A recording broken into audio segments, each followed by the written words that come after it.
દિગ્ગજ સંગીતકાર એ.આર. રહેમાનના નિવેદન પર છેડાયો છે મોટો વિવાદ।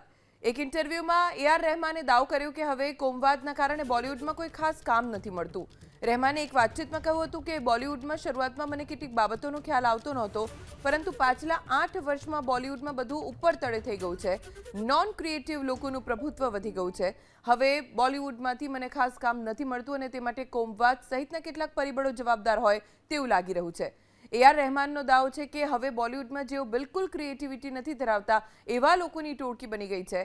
એ.આર. રહેમાનના નિવેદનને વિપક્ષે સમર્થન આપ્યું તો ભાજપના નેતાઓએ નિવેદન પર સવાલ ઉઠાવ્યા। એક ઇન્ટરવ્યુમાં એ.આર. રહેમાને દાવો કર્યો કે હવે કોમવાદના કારણે બોલિવૂડમાં કોઈ ખાસ કામ નથી મળતું। રહેમાને એક વાતચીતમાં કહ્યું હતું કે બોલિવૂડમાં શરૂઆતમાં મને કેટલીક બાબતોનો ખ્યાલ આવતો નહોતો, પરંતુ પાછલા 8 વર્ષમાં બોલિવૂડમાં બધું ઉપર તળે થઈ ગયું છે। નોન ક્રિએટિવ લોકોનું પ્રભુત્વ વધી ગયું છે। હવે બોલિવૂડમાંથી મને ખાસ કામ નથી મળતું અને તે માટે કોમવાદ સહિતના કેટલાક પરિબળો જવાબદાર હોય તેવું લાગી રહ્યું છે। એ.આર. રહેમાનનો દાવો છે કે હવે બોલિવૂડમાં જેઓ બિલકુલ ક્રિએટિવિટી નથી ધરાવતા એવા લોકોની ટોળકી બની ગઈ છે। એ.આર. રહેમાનના નિવેદનને વિપક્ષે સમર્થન આપ્યું તો ભાજપના નેતાઓએ નિવેદન પર સવાલ ઉઠાવ્યા।